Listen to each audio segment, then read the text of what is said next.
भी इस समय नॉर्मल कंडीशन में है।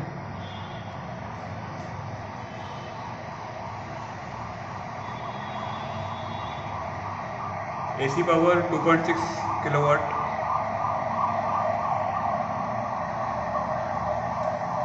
डीसी वोल्टेज 250 के आसपास, AC power 2.6 kilowatt again, DC input current 11 amperes, 2.6 kilowatt power, AC power again, AC voltage 262 के आसपास, AC current 10 amperes, frequency around 50 hertz, AC power 2.6 kilowatts again.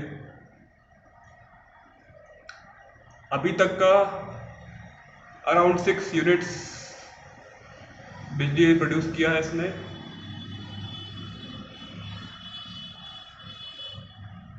Overall 8 units production हुई है बिजली की। ये सीरियल नंबर, अदर डिटेल्स,